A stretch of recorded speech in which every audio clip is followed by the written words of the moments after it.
Please welcome to the Van Jones Show, Sean Jay-Z Carter. Turn the music up too. Oh, yeah.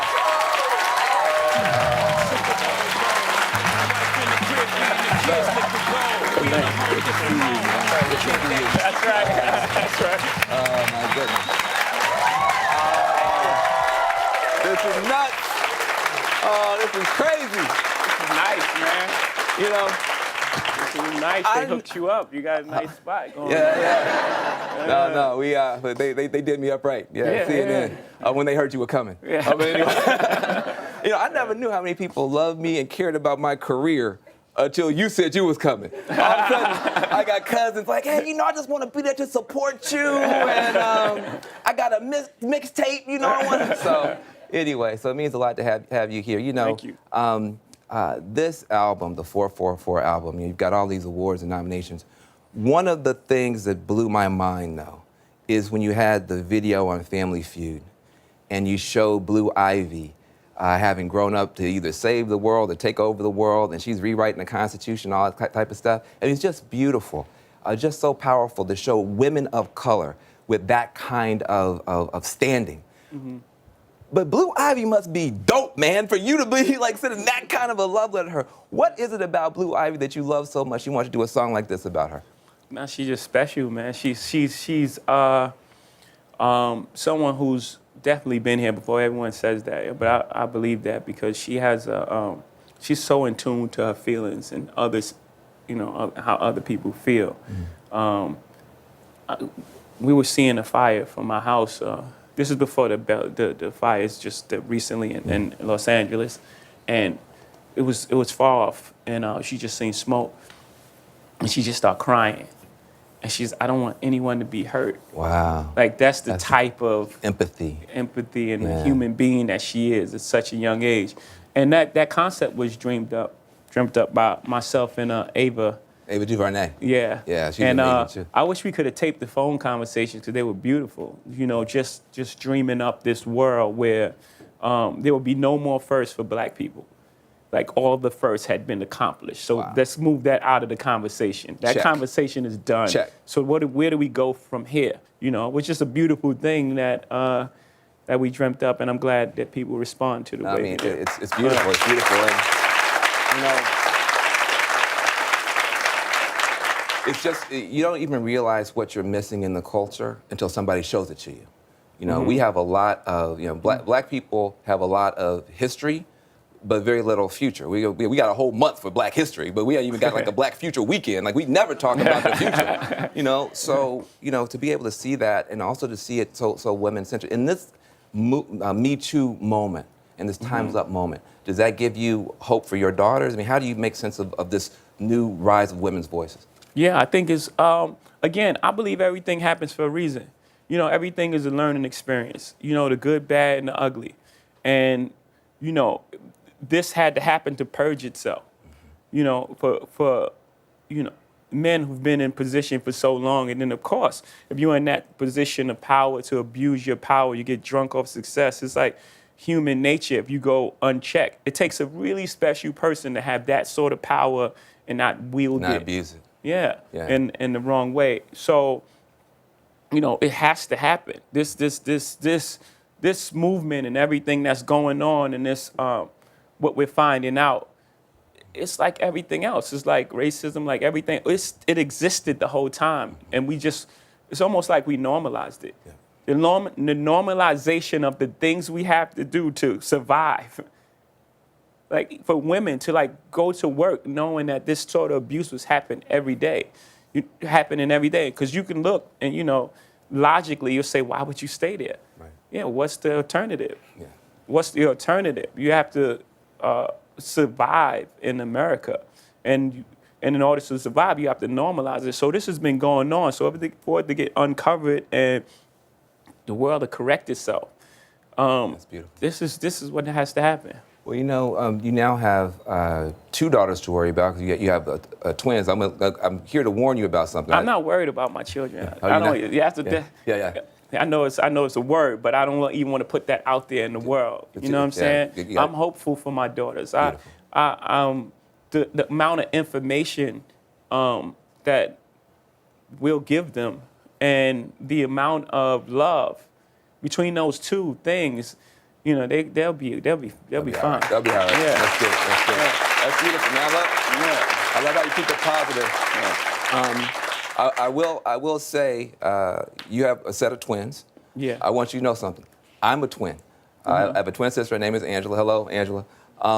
And just be prepared because twins are no joke. We can like telepathically scheme on the parents. Yeah, yeah. We be like, you know, I'm gonna cry from 1 to 3 a.m. and then you pick it up from 3 to, are they driving you nuts? We drove our parents nuts. How is it having twins as a super dad? It's actually, we're in a beautiful time now because they're 7 months and they can't move.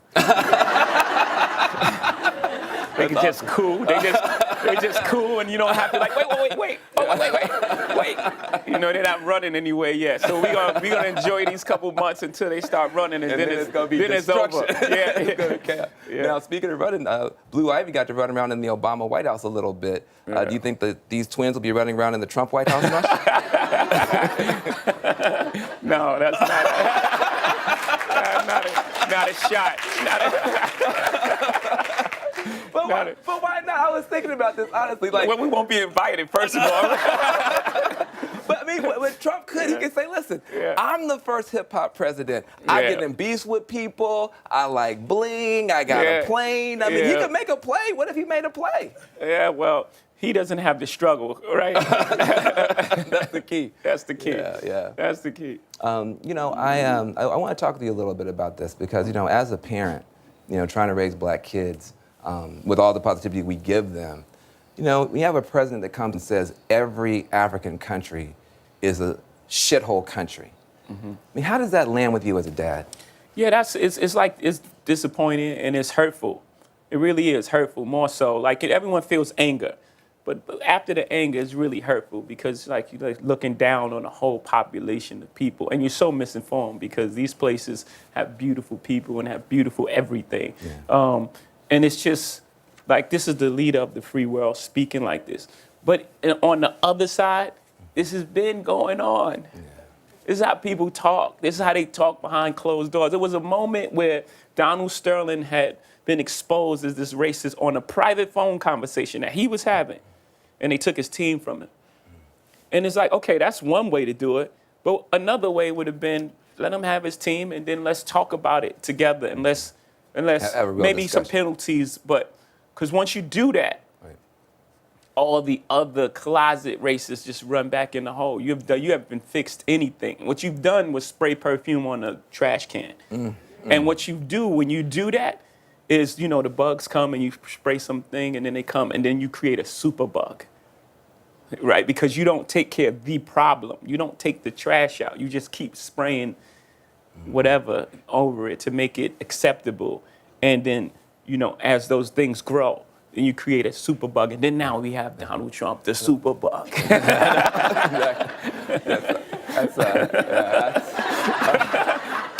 going viral, I think. but it's a really good point. I mean, it sounds like you're almost kind of happy Donald Trump is a human being too. Of Let's just I just want you. I just think I'm being funny. I think I say that too. But somewhere along his lineage, something happened to him. Something happened to him, and he's in pain, and he's like expressing it in this sort of way. Yeah. I mean, it's in the hood, you see that a lot. You know, people. You know, sometimes people are acting out the worst after worse things happen to them. That's right. Just to give him a little bit of credit too, let me ask you this: he is somebody who's now saying, "Look, I'm growing. I'm dropping black unemployment. Black people are doing well under my administration." Does he have a point? That maybe the Democrats have been giving us good lip service but no jobs. Maybe he's going to say terrible things but put money in our pocket. Does that make him a good leader? No, because it's not about money at the end of the day. Money doesn't equate to like happiness. It doesn't. That's not missing the whole point. You treat people like human beings, and then you know that's the main point. You can't treat someone like it goes back to the whole thing. You're gonna treat me really bad and pay me well. Right. Yeah, that's it's not going to lead to happiness. It's going to lead to, like, you know, again, the same thing. Everyone's going to be sick. And your point about that, on the Democrat side is, yeah, it's been a lot. That's what opened the door for this sort of presidency, right? For many years, guys, middle America and things, they've been voting Democrat because that's what their family did. That's so right. they just did it as a, Like a automatic. reflex. Like, yeah. And, their needs wasn't addressed. It was just more so, okay, let's just get this vote because this vote, it became about votes and not people. That's my problem with government is I think they forget that it's real people behind it, these decisions that they're making. We're not 25,000 votes in this area. It's like people going through real thing in real time and, and in real pain. And when you ignore that pain for so long, people They'll act out. Yeah, they'll act out. And it's like, man, I want to see something different. I don't know. And then that opens the door for what we're living through now. The thing I want to, yeah, that's, the thing that is so beautiful about you and so beautiful about what you're doing is that for so long, hip hop was this sort of, pose of boasting and accusing. I'm great, you suck. And also, that's what politics has now become. Yeah. My party's great, you suck. Yeah. And all accusation, no confession. With your album, you have come out with a confessional hip hop. If people in DC were as honest as you, we would have no problems at all. So I just want to appreciate you for what you're doing. We're going to talk about it more.